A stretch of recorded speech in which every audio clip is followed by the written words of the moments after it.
ബലൂചിസ്ഥാനിൽ ഒരു school bus പൊട്ടിത്തെറിച്ചു, കുറേ കുട്ടികൾ മരിച്ചു. ഈ പിന്നിൽ ഇന്ത്യയാണെന്നാണ് ആരോപണം. ഇനി ബലൂചിസ്ഥാനിലായിക്കോട്ടെ ഏത് രാജ്യത്തായിക്കോട്ടെ സ്കൂൾ ബസ്സൊക്കെ പൊട്ടിത്തെറിക്കുക, കുട്ടികൾ മരിക്കുക എന്ന് പറയുന്നത് നമുക്ക് ഉൾക്കൊള്ളാൻ പറ്റുന്ന കാര്യമാണ്. സങ്കടമാണ്.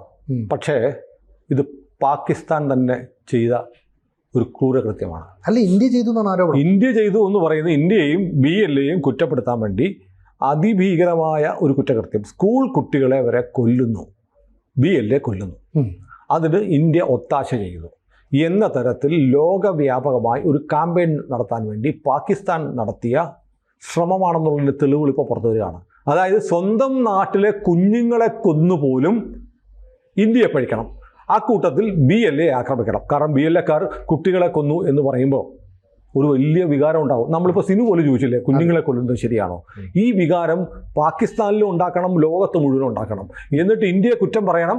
നമ്മൾ പഹൽഗാമൊക്കെ പറയുന്നതിന് ബദലായിട്ട് ഇന്ത്യയെ കുറ്റം പറയണം. എന്നിട്ട് എന്ത് ചെയ്യണം? ഇങ്ങനെ ലോകത്തെമ്പാടും ഉണ്ടാകുന്ന ഈ വികാരത്തിൻ്റെ മറവിൽ അതിഭീകരമായി BLA അടിച്ചൊതുക്കണം. ഇതാണ് തന്ത്രം. പക്ഷെ ആ തന്ത്രം ചീറ്റിപ്പോയി. കാരണം ഒരു സ്കൂൾ ബസ് പൊട്ടിത്തെറിച്ചു. കുസ്തർ എന്ന് പറയുന്ന സ്ഥലത്താണ് സ്കൂൾ ബസ് പൊട്ടിത്തെറിക്കാൻ ഒരു കാർ ബോംബ്, സൂയിസൈഡായിട്ടുള്ള ഒരു ചാവേർ വന്നിരിക്കുന്ന ഒരു കാർ പൊട്ടിത്തെറിച്ചു. ആ കാർ പൊട്ടിത്തെറിച്ചപ്പോൾ അടുത്തുണ്ടായിരുന്ന സ്കൂൾ ബസ് കത്തി എന്നാണ് പറയുന്നത്. പക്ഷേ സ്കൂൾ ബസ് കത്തി എന്നൊക്കെ പറയുമ്പോൾ 6 പേര് കൊല്ലപ്പെട്ടു, 4 പേർ സ്കൂൾ വിദ്യാർത്ഥികളാണ്. ബാക്കി 32ഓളം പേർക്ക്, 36 പേർക്ക് പരിക്കുണ്ട്. അതിൽ കുട്ടികളുടെ എണ്ണം എത്രയുണ്ടെന്ന് അറിയത്തില്ല. 4 കുട്ടികൾ മരിച്ചിട്ടുണ്ട്. പിന്നെ പാകിസ്ഥാൻ മീഡിയയിലൊക്കെ വലിയ വാർത്ത, സ്കൂൾ കുട്ടികളുടെ യൂണിഫോം, ചോര പുരണ്ട വസ്ത്രം, ബാഗുകൾ, കുട, ഇതൊക്കെ കൂട്ടിയിട്ട് ടിഫിൻ ബോക്സ് ഒക്കെ കൂട്ടിയിട്ടിരിക്കുന്ന ചിത്രം അത് കാണിക്കാം നമുക്ക് പ്രേക്ഷകരെ. ഇതെല്ലാം ചിന്നിച്ചിതറി കിടക്കുന്നു, കുട്ടികളുടെ ബാഗൊക്കെ എടുത്തിട്ടിരിക്കുന്നു. അയ്യോ എന്തൊരു കഷ്ടം, കുഞ്ഞുങ്ങളെ കൊല്ലുന്നു, BLA കൊല്ലുന്നു, ഇതിന് ദുഷ്ടന്മാരായ ഇന്ത്യക്കാർ ചെയ്തുകൊണ്ടിരിക്കുന്നു, ഇന്ത്യ ഇങ്ങനെയാണ് എന്നൊക്കെ ക്യാമ്പയിൻ ചെയ്യാനാണ് പാകിസ്ഥാൻ ഈ കുറ്റകൃത്യം, ഭീകരമായ കുറ്റകൃത്യം. സ്വന്തം കുഞ്ഞുങ്ങളെ കൊന്നിട്ട് അവരുടെ ചോര വെച്ച് ഇന്ത്യയെ ബ്ലെയിം ചെയ്യാനും BLA ചോരയെ മുക്കിക്കൊല്ലുക. ഇപ്പോൾ പാകിസ്ഥാൻ വലിയ പ്രതിസന്ധിയിലാണ്. പാകിസ്ഥാൻ വലിയ പ്രതിസന്ധി എന്ന് പറഞ്ഞാൽ സിന്ധിൽ വലിയ കലാപമാണ്. സിന്ധുദേശ്, അവർ മേരാ സിന്ധ് മാ എന്ന് പറഞ്ഞിട്ട് ദേശീയ ഗാനം ഉണ്ടാക്കിയിട്ട് അത് ആലോചിക്കുന്ന വീഡിയോ ഉണ്ട്. മേരാ സിന്ധ് മാ എന്ന് പറഞ്ഞാൽ ഇസ്ലാമിക പാട്ടൊന്നുമല്ല, എൻ്റെ ഹിന്ദു, നമ്മൾ ഹിന്ദു ഭാരതമാത എന്ന് പറഞ്ഞ് മേരാ സിന്ധ് മാ എന്ന് പറയുന്ന ദേശീയ ഗാനം പാടി അവർ തെരുവിലിറങ്ങുന്നു. അവർ പട്ടാളത്തെ തടയുന്നു, പട്ടാള വണ്ടി തടഞ്ഞു നിർത്തുന്നു. നിങ്ങൾ എന്തിനാ തടയുന്നു ചോദിക്കുമ്പോൾ സിന്ധു നിവാസികൾ പട്ടാളക്കാരോട് പറയുന്നു, നീ തും ഹമാരാ ദുഷ്മൻ ഹേ, നീ ഞങ്ങളുടെ ശത്രുവാണെന്ന്. സിന്ധിലെ, പാകിസ്ഥാനിലെ ഏറ്റവും സമ്പന്നമായ മേഖലയാണ് സിന്ധു പഞ്ചാബ്. അവിടുത്തെ സിന്ധിലെ ജനങ്ങൾ അവർ പറയുന്നു, ഞങ്ങൾ പാകിസ്ഥാനിയല്ല, ഞങ്ങൾക്ക് സിന്ധ് ദേശ് വേണം. ബലൂചിസ്ഥാൻ ഏതാണ്ട് സ്വാതന്ത്ര്യം പ്രഖ്യാപിച്ചതുപോലെയാണ്. അങ്ങനെ നിൽക്കുമ്പോൾ ഇനി അമേരിക്ക ഉൾപ്പെടെ സമ്മതിക്കില്ല. അമേരിക്ക ഉൾപ്പെടെയുള്ള രാജ്യങ്ങൾ, നമ്മളിവിടെ ആവേശത്തോടെ ഇരുന്ന് സിനു ഉൾപ്പെടെ നമ്മുടെ ഫ്ലോറിൽ പറഞ്ഞു ബലൂചിസ്ഥാൻ ഇപ്പോൾ സ്വാതന്ത്ര്യം കിട്ടും, അവർ റിപ്പബ്ലിക്കായി. ഇല്ല, ആവില്ല. നമുക്ക് നിരാശാജനകമായ കാര്യമാണെങ്കിലും പറയാതിരിക്കാൻ പറ്റില്ല. സിന്ധ് ദേശം ഉണ്ടാവുമെന്ന് ഞാൻ പറഞ്ഞിട്ടുണ്ടായിരുന്നു. ഖൈബർ പഷ്തൂൺഖ വേറെ രാജ്യമായി മാറും, പഞ്ചാബ് വേറെ ആവും എന്നൊക്കെ പറയാം. പാകിസ്ഥാൻ 5ആയിട്ട് പറയും, മാറുമെന്നൊക്കെ നമ്മൾ പറയുന്നുണ്ട്. നടക്കാൻ സാധ്യത കുറവാണ് സിനു. കാരണം എന്തറിയോ? അമേരിക്ക സമ്മതിക്കില്ല. അമേരിക്കയ്ക്ക് അവരുടെ ഇച്ഛ നടപ്പാക്കാൻ ഇങ്ങനത്തെ ഒരു മതഭീകര രാഷ്ട്രം ആവശ്യമുണ്ട്. പാകിസ്ഥാന്റെ വിദേശകാര്യമന്ത്രി തന്നെ നേരത്തെ പറഞ്ഞില്ലേ, ഞങ്ങൾ ഇതൊക്കെ നടത്തിയിട്ടുണ്ട്, കാരണം അമേരിക്കയുടെ ആവശ്യമായിരുന്നു ഇത്. അമേരിക്കയ്ക്ക് ഇതുപോലെ അമേരിക്കയുടെ പപ്പറ്റായിട്ട് പാവയായിട്ടിരിക്കുന്ന ഒരു രാജ്യം ആവശ്യമുണ്ട്. അതുകൊണ്ട് ഈ നിർഭാഗ്യം എന്ന് പറയട്ടെ, ഈ സിന്ധിന്റെ ജനകീയ പ്രക്ഷോഭത്തെ, ബലൂജിലെ വിമോചന പോരാളികളുടെ ആവശ്യം, അവരുടെ പഴയ കലാത്ത് എന്നുള്ള സ്വതന്ത്ര രാജ്യം തിരിച്ചു കിട്ടാനുള്ള പോരാട്ടത്തെയൊക്കെ പാകിസ്ഥാൻ അമേരിക്കയുടെ സഹായത്തോടെ ചോരയിൽ മുക്കിക്കൊല്ലും, ഒരു തർക്കവുമില്ല. അല്ലാതെ നമ്മളിവിടെ ആവേശം കൊള്ളുന്ന പോലെ ബലൂചിസ്ഥാനും സിന്ധ് ദേശും ഖൈബർ പഖ്തൂൺ മേഖലയും ഒന്നും ഉണ്ടാവാൻ സാധ്യത ഞാൻ കാണുന്നില്ല. കാരണം അമേരിക്ക അതാണ്. പെട്ടെന്ന് ട്രംപിൻ്റെ നിലപാടുകൾ കണ്ടില്ലേ? ട്രംപ് എന്ന് പറയുന്ന ആളിപ്പോൾ ഡീപ് സ്റ്റേറ്റിൻ്റെ ഭാഗമാണെന്ന്, ഡീപ് സ്റ്റേറ്റ് പറയുന്ന പോലെ ഇപ്പോൾ ട്രംപ് ഡീപ് സ്റ്റേറ്റിൻ്റെ വേറൊർക്കും എന്ന് പറഞ്ഞ ട്രംപ് ഇപ്പോൾ അതേ നിലപാടിലേക്ക് പോകുന്നു. അപ്പോൾ ഇത് അമേരിക്കയ്ക്ക് ഒരു രാഷ്ട്രീയമുണ്ട്. ആ അമേരിക്കയുടെ രാഷ്ട്രീയം സഞ്ചരിക്കുന്ന പാത ഏത് പ്രസിഡന്റ് വന്നാലും ആ ഒരു പാതയിലേ അത് ചരിക്കത്തുള്ളൂ. അതവിടെ നിൽക്കട്ടെ. ഇപ്പോൾ ഇതിന് എന്തുകൊണ്ടാണ് ഇത് ഒരു അജണ്ട, പാകിസ്ഥാൻ്റെ അജണ്ട ഒരുപക്ഷെ അമേരിക്ക പോലും അറിഞ്ഞുകൊണ്ട് അമേരിക്കയുടെ കൂടെ പിന്തുണ കിട്ടാൻ വേണ്ടിയിട്ട്, കാരണം ഞങ്ങളുടെ കുഞ്ഞുങ്ങളെയൊക്കെ കൊല്ലുന്നു എന്നുള്ള ക്യാമ്പയിൻ, കാരണം ആർക്കും വിഷമമുണ്ടാകും. സ്കൂളിൽ പോകുന്ന പാവം പിഞ്ചു കുഞ്ഞുങ്ങളെ കൊല്ലുന്ന രാഷ്ട്രീയത്തോട് ആർക്കും താല്പര്യമില്ല. അപ്പോൾ അങ്ങനെ സംഭവിക്കുന്നു എന്ന് പറഞ്ഞുള്ള ഒരു സ്ട്രാറ്റജി പാകിസ്ഥാൻ ഉണ്ടാക്കിയതെടുത്തതാണ് എന്നാണ് ഞാൻ ഇത്ര നേരം പറഞ്ഞത്. എന്താ തെളിവെന്ന് ചോദിക്കണം. തെളിവ് കാണിക്കാം. ഇപ്പോൾ 16-ാം തീയതി പാകിസ്ഥാനിലെ സ്കൂൾ എഡ്യൂക്കേഷൻ വകുപ്പ് സെക്രട്ടറി ഒരു സർക്കുലർ ഇറക്കിയിട്ടുണ്ട്. സെക്രട്ടറി സ്കൂൾ എഡ്യൂക്കേഷൻ ഡിപ്പാർട്ട്മെൻറ്റ് ഇറക്കിയിരിക്കുന്ന സർക്കുലർ കാണിക്കാം. മെയ് 16 ഇറക്കിയിരിക്കുന്നു. 16 ഇറക്കിയിരിക്കുന്ന സർക്കുലറിൽ പറഞ്ഞിരിക്കുന്നത് long time summer vacation for summer zone 17/5/2025 to 31/7/2025 എന്ന് പറഞ്ഞാൽ 17-ാം തീയതി മുതൽ പാകിസ്ഥാനിലെ സ്കൂളുകളൊക്കെ സമ്മർ വെക്കേഷൻ അടച്ചു. 17-ാം തീയതി ഇപ്പോൾ പ്രവർത്തിക്കുന്നു. അപ്പോൾ ഇന്ന് ഡേറ്റ് എത്രയാ? 21. അപ്പോൾ ഇന്നലെ 20. 17-ാം തീയതി അടച്ച സ്കൂളിലേക്ക് 20-ാം തീയതി കുട്ടികൾ എങ്ങനെയാണ് സ്കൂളിൽ പോകുന്നത്? 21, 22 നോക്കുമ്പോൾ ആകെ കൺഫ്യൂഷനാണ്.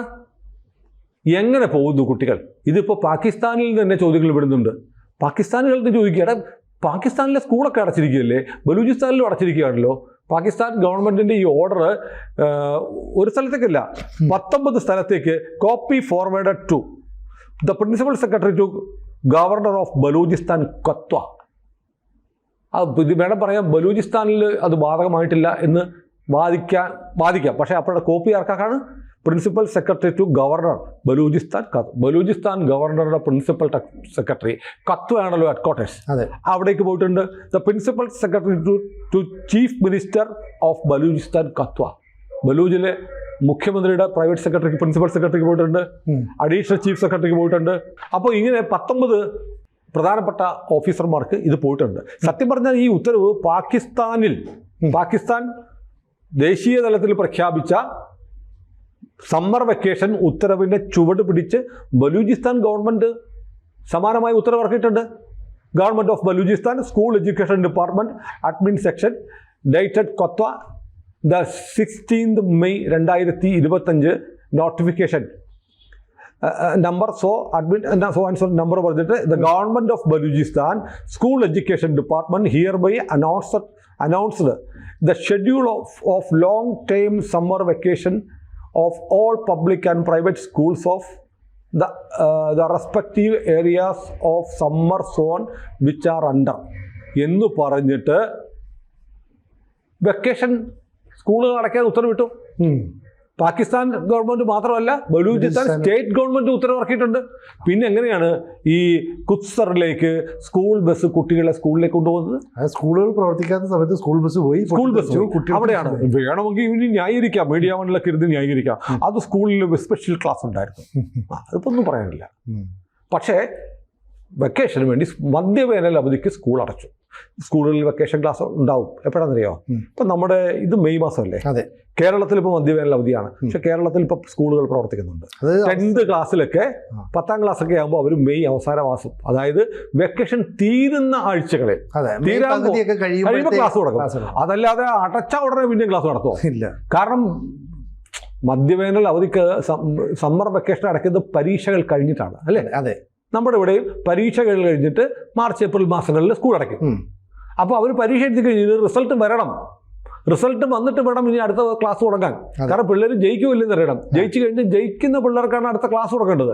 അതുപോലെ പാകിസ്ഥാനിലെ പരീക്ഷകൾ കഴിഞ്ഞ് ബലൂചിസ്ഥാനിലെ പരീക്ഷകൾ കഴിഞ്ഞ് സ്കൂൾ 16-ാം തീയതി അടച്ചു. ഇനി പരീക്ഷയുടെ റിസൾട്ട് വന്നിട്ട് മാത്രമേ വെക്കേഷൻ ക്ലാസ് പോലും തുടങ്ങാൻ പറ്റുള്ളൂ. ശരിയല്ലേ? അതെ. അങ്ങനെ ഇരിക്കെ 17-ാം തീയതി സ്കൂൾ അടച്ചിട്ട് 20-ാം തീയതി കുട്ടികൾ സ്കൂൾ ബസ്സിൽ കയറി എങ്ങനെ പോകും? സാധ്യതയില്ല, അസാധ്യമാണ്. അപ്പോൾ പാകിസ്ഥാൻ കളിച്ച ഒരു നാടകമാണ് ഇപ്പോൾ പുറത്തു വന്നിരിക്കുന്നത്. അപ്പോൾ ഇന്ത്യ പറഞ്ഞിരിക്കുന്നതെന്നറിയോ? ഇന്ത്യ പറഞ്ഞത് ഇതിപ്പോൾ ഇവരുടെ സ്ഥിരം നാടകമാണ്. ഞങ്ങളെ സംബന്ധിച്ച് ഞങ്ങൾ വേറെ രാജ്യത്ത് പോയി ഭീകരപ്രവർത്തനം നടത്തുന്ന രാജ്യമൊന്നുമല്ല ഇന്ത്യ. പാകിസ്ഥാനാണ് എല്ലാവിധ ഭീകരതയുടെയും ഉറവിടം. ലോകത്തേക്ക് ഭീകരത അയക്കുന്ന രാജ്യമാണ് പാകിസ്ഥാൻ. അതുകൊണ്ട് നിങ്ങൾ നിങ്ങളുടെ രാജ്യത്തുണ്ടാക്കി കൊടുക്കുന്ന ഇന്ത്യയുടെ മെക്കിട്ട് കയറാൻ വരേണ്ട, ഞങ്ങൾക്ക് വേറെ പണിയുണ്ട് എന്ന് നമ്മൾ പ്രതികരിച്ചിട്ടുണ്ട്. പക്ഷേ കുറേ കാലമായി ഈ BLA എന്ന് പറയുന്ന സ്വാതന്ത്ര്യ സമര പോരാളികളെ ഇന്ത്യ പിന്തുണയ്ക്കുന്നു എന്ന് പറഞ്ഞുള്ള ആരോപണങ്ങൾ പാകിസ്ഥാൻ മുന്നോട്ട് വെക്കുന്നുണ്ട്. നമുക്ക് താല്പര്യമുണ്ടെന്നേ, ഒരു സംശയമൊന്നുമില്ല. കാരണം കാശ്മീരിൽ സ്വാതന്ത്ര്യമൊന്നും പറഞ്ഞിട്ട് ഇന്ത്യയുടെ അവിഭാജ്യ ഘടകമായ ഇന്ത്യയിൽ ലയിക്കാൻ ഹരിസിംഗ് രാജാവ് തീരുമാനമെടുത്തതിൻ്റെ ഭാഗമായി ഇന്ത്യയിൽ ചേർന്ന നാട്ടുരാജ്യമാണ് കാശ്മീർ. അപ്പോൾ അതുകൊണ്ട് ഇന്ത്യയുടെ ഭാഗമാണ്. ബലൂചിസ്ഥാൻ അങ്ങനല്ലെന്നേ. ബലൂചിസ്ഥാൻ കലാത്തായിരുന്നു. കലാത്തിലെ ഖാൻ ഡൽഹിയിൽ വന്ന് കരാർ ഒപ്പിട്ട് ജിന്നയും നെഹ്റുവും മൗണ്ട് ബാറ്റനും കൂടെ കരാർ ഒപ്പിട്ട് സ്വതന്ത്ര രാജ്യമായി നിലനിൽക്കാൻ തീരുമാനിക്കുകയും 1947 ഓഗസ്റ്റ് 14 പാകിസ്ഥാനൊപ്പം സ്വാതന്ത്ര്യം നേടുകയും ചെയ്ത രാജ്യമാണ്. ജിന്ന ഒപ്പിട്ട് കൊടുത്തതാണ് കലാത്തിനെ അംഗീകരിച്ച്. അങ്ങനെ അവർ പോയി കഴിഞ്ഞിട്ട് പ്രധാനമന്ത്രിയായതിനു ശേഷം ജിന്ന എന്ന ഈ വഞ്ചകൻ ഈ കരാറിലെ മഷി ഉണങ്ങും മുമ്പ് പട്ടാളത്തെ അയച്ചു കലാത്തിനെ ആക്രമിച്ചു. കലാത്തുകാർ 4 മാസം പാകിസ്ഥാനുമായിട്ട് യുദ്ധം ചെയ്തു. ഒടുവിൽ അവരൊരു ചെറിയ രാജ്യമാണ്, അവർ തോറ്റുപോയി. അങ്ങനെ തോറ്റുപോയി അവരെ ബലമായി പിടിച്ചു നിർത്തതാണ്. അപ്പോൾ അവർക്ക് സ്വാതന്ത്ര്യം കിട്ടണം എന്നുള്ള അവരുടെ ആവശ്യം ആ ജനതയുടെ സാംസ്കാരികമായി പോലും അവർ പാകിസ്ഥാനിൽ നിന്ന് വ്യത്യസ്തരാണ്. അവർക്ക് സ്വാതന്ത്ര്യം വേണമെന്നത് അവരുടെ ന്യായമായ ആവശ്യമാണ്. നമുക്കും അതിനോട് മാനസികമായ അനുഭാവമുണ്ട്. നമ്മളതിന് ഐക്യരാഷ്ട്രസഭയിൽ പ്രധാനമന്ത്രി നരേന്ദ്രമോദി ഇന്ത്യയുടെ ഭാഗത്ത് നിന്ന് ആദ്യമായിട്ട് ബലൂചിനെ പിന്തുണച്ചത് ഇന്ത്യയുടെ ചരിത്രത്തിൽ ആദ്യമായിട്ട് മോദിയാണ്. അപ്പോൾ മോദി പരസ്യമായി ഐക്യരാഷ്ട്രസഭയിൽ ഇന്ത്യയുടെ നിലപാട് ഉന്നയിക്കാൻ നിർദ്ദേശം വച്ചതിന് ശേഷം ഇവർ പരസ്യമായി പറയുന്നുണ്ട് ഇന്ത്യയാണ് BLAയുടെ പുറകിലുള്ളത്. അപ്പോൾ ഇന്ത്യയാണോ ഇല്ലയൊന്നും നമ്മൾ പറയാൻ നമ്മളാളല്ല. ഏതായാലും ബലൂജികൾക്ക് ഇന്ത്യയോട് മമതയുണ്ട്, ഇന്ത്യയോട് അനുഭാവമുള്ളവരാണ് ബലൂചിസ്ഥാനുകളും സിന്ധിലുള്ളവരും. അത് നമ്മുടെ കുഴപ്പമല്ല. അവർ വംശീയമായും ഗോത്രപരമായും ഒക്കെ ഇന്ത്യൻ സംസ്കാരത്തോട് താല്പര്യമുള്ളവരാണ്. അത് നമ്മുടെ കുഴപ്പമല്ല. പാകിസ്ഥാൻ എന്ത് പറഞ്ഞത്? പക്ഷേ നമുക്കൊന്നും ചിന്തിക്കാൻ പറ്റില്ല. നമുക്ക് പാകിസ്ഥാനെ കുറ്റം പറയാൻ വേണ്ടി നമ്മുടെ കുട്ടികളെ സ്കൂൾ ബസ്സിൽ കയറ്റിക്കൊണ്ട് പോവുക, എന്നിട്ട് നമ്മൾ തന്നെ ആളെ വിട്ട് ഒരു കാർ ബോംബ് സ്ഫോടനം നടത്തി ആ കുഞ്ഞുങ്ങളെ കൊല്ലാൻ നോക്കുക. അപ്പോൾ പാകിസ്ഥാനാണ്, അവരെന്തും ചെയ്യും. മതത്തിൻ്റെ പേരിൽ സ്വന്തം രാജ്യത്തിൻ്റെ ജനങ്ങളെപ്പോലും കൊല്ലാൻ തയ്യാറാവും. അവർ മതം മാത്രമല്ല, BLAക്കെതിരെ ജനവികാരം ഉണ്ടാക്കാൻ വേണ്ടി സ്കൂൾ കുട്ടികളെ കരുവാക്കി നടത്തിയ ഒരാക്രമണമാണ് ഇന്നലെ ബലൂജിലെ കുസ്ദറിൽ നടന്നതെന്നാണ് ഇപ്പോൾ പുറത്തു വരുന്ന വിവരങ്ങൾ. കൂടുതൽ വാർത്തകളും വിശേഷങ്ങളും നിങ്ങളിലേക്ക് എത്താൻ ABC മലയാളം സബ്സ്ക്രൈബ് ചെയ്യുക, ബെൽ ബട്ടണും അമർത്തുക.